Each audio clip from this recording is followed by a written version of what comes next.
Jadi berkaitan dengan hukum positif di Indonesia itu kan menganut asas legalitas.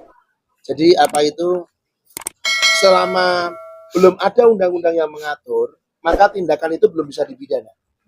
Nah, mengenai perbuatan yang kemarin itu yang menimbulkan kontroversi itu belum ada undang-undang yang mengatur. Sehingga menurut saya untuk hukumannya juga akan sulit menurut saya.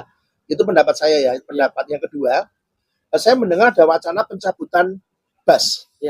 Ini saya merasa nggak nyaman jujur. Saya nggak mau menyerang individu. Cuma selama ini nggak ada peraturan bas bisa dicabut itu belum pernah ada. Ya. Kecuali buatkan undang-undangnya. Nah, makanya selama belum ada undang-undang, maka tidak bisa pencabutan bas itu. Kecuali nanti ada undang-undang loh. Bila Anda, maaf ya, melakukan ini, maka bas Anda akan dicabut. Setelah peraturan itu diundangkan, maka ketika kita lawyer melakukan kesalahan itu, baru bas kita bisa dicabut. Nah, selama belum ada undang-undang itu, maka tidak bisa. Yang di penjara 8 tahun aja. Ya, jadi ini pendapat jadi pengacara presiden hukum saya supaya seimbang ya. Jadi kita berimbang. Kita ini orang hukum, jangan terus menghakimi sembarangan gitu mau saya. Jadi penegakan hukum harus jangan sampai melanggar aturan dan hukum juga. Mau saya begitu ya. Jadi selama belum ada peraturan yang mengatur, maka tindakan ini belum bisa gitu loh. Ya, jadi menurut saya yang kemarin itu murni etik.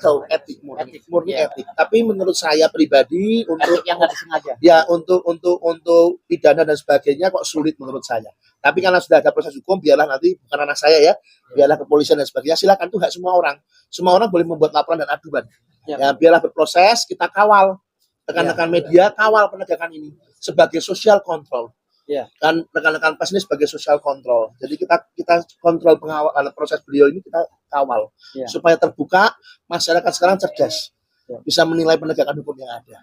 Itu penambahan dari saya. Terima kasih. Jadi saya sangat bahagia sekali masuk Veradi WPI. Kenapa? Karena orangnya militan, ketua umum juga tanggung jawab.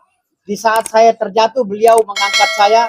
Alhamdulillah, ini yang nggak akan pernah saya lupakan. Saya akan fight bersama Veradi WPI. Saya akan fight bersama Ketum Doni. Dan saya mengajak rekan-rekan semuanya yang merasa tidak nyaman, mari bergabung di bawah komando saudara dari Veradi WPI. Veradi WPI! Oke, silakan pertanyaan. Bang, tadi dibilang bahwa dalam sebuah rumah tangga anak ayah sama anak itu kan harusnya dikasih tahu. Memang selama ini berarti abang sendiri merasa seperti apa sih di KAI gitu dengan adanya ini? Sebenarnya saya sering dikasih tahu oleh KAI, sering dinasehati kalau ada itu oleh rekan-rekan saya sendiri. Kalau untuk KAI sebenarnya di mata saya itu nggak ada masalah selama saya hampir 10 tahun bergabung dengan mereka, nggak ada masalah. Dan mereka juga keluarganya kental sekali.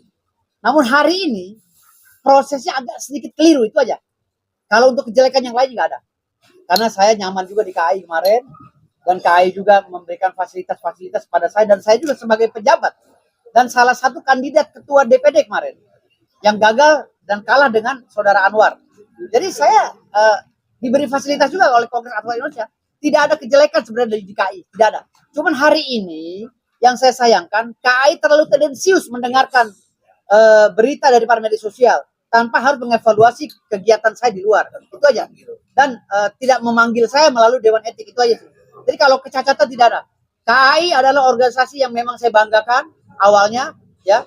Sampai sekarang pun saya banggakan karena kekeluargaannya. Dan itu tidak bisa dipungkiri. Dan saya siap bertanggung jawab bahwa KAI memang benar adalah organisasi yang besar dan kekeluargaannya. Bumia pun baik dengan saya, ya.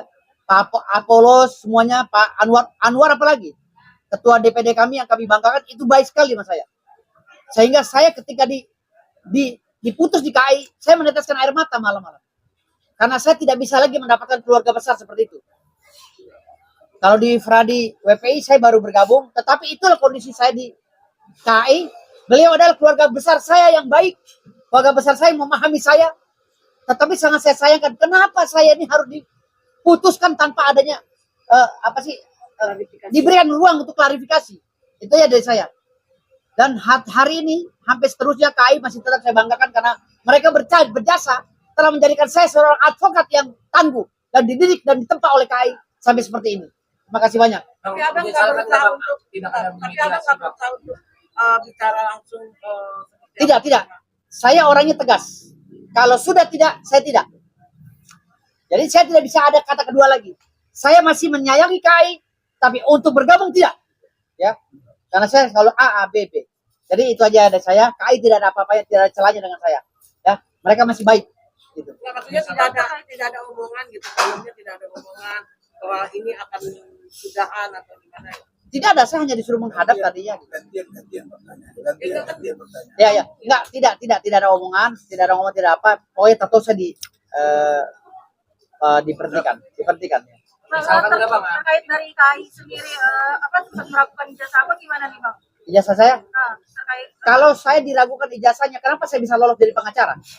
Itu ada hak-hak prerogatif dari para KAI, ada hak prerogatif dari pengadilan tinggi. Itu diverifikasi.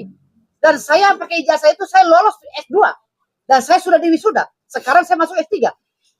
Gitu. Jadi nggak usah pertanyaan itu lagi. Kalaupun mau dikait-kaitkan lagi dengan perkara Bang Rasman, siapa yang melakukan itu? Dan ini sudah ada jurisprudensi. Sudah ada di SP3. Jangan kait-kait lagi. Jangan cari kesalahan di mana-mana sehingga ini memudarkan kasus yang awal. Gitu loh. Jadi caranya bicara yang normatif saja. Jadi jangan kasus-kasus itu seperti kasus recehan. Gitu loh. Kasus receh yang ingin mengulang-ulang dan mengorek-ngorek kasus yang nggak ada. Ya. Nah, oke.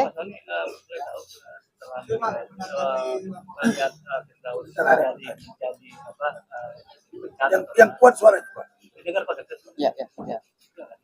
Maksudnya tentunya kan dari nama ketua itu kan mesti ngomong sama pengurus-pengurus ini bagaimana Firdaus saya terima apa tidak, apakah ada debatan dulu kah atau memang sudah sampai ketua punya kekuasaan untuk menerima Firdaus. Iya, setiap organisasi punya aturan main sendiri-sendiri. Di kami ketika ketum melakukan keputusan mendadak, pengurus ikut. Walaupun setelah itu ada beberapa yang tentunya tidak sepaham karena kan kita majemuk. Kami tampung masukannya. Kami juga nggak terus kami keluarkan gitu enggak. Kami tampung masukannya, kami tampung. Nanti mungkin kan ke depan kami kenalkan dengan beliau juga untuk saling mengisi. Ya. Jadi seperti itu. Artinya masih ada yang kontra ya. Yes, wajar. Karena anggota kami kan banyak, jadi tidak semua satu pemikiran, banyak kepala, banyak Ya. berpikiran, wajar. Kami mengakui, satu dua memberi masukan. Memberitahu ke mereka supaya mau gitu. Ya. Ya, saya memberi, saya kalau Anda ikuti TikTok saya langsung bicara mengenai kertas putih. Saya ambil HVS, saya coret HVS-nya. Saya tanya sama netizen, apa yang Anda lihat? Coretan. Tapi Anda lupa, ada kertas putih yang banyak. Hari ini engkau melihat coretan beliau, tapi engkau lupa putihnya beliau. Banyak putihnya beliau. Itu yang saya bilang ke anggota saya. Engkau punya coretan hidup, saya punya coretan hidup, dia punya coretan hidup. Tapi kita punya putih. Mari berubah cara pikir kita. Jangan selalu lihat coretannya orang, lihat putihnya orang juga. Itu yang saya bilang. Pasti. Dari media mana? Saya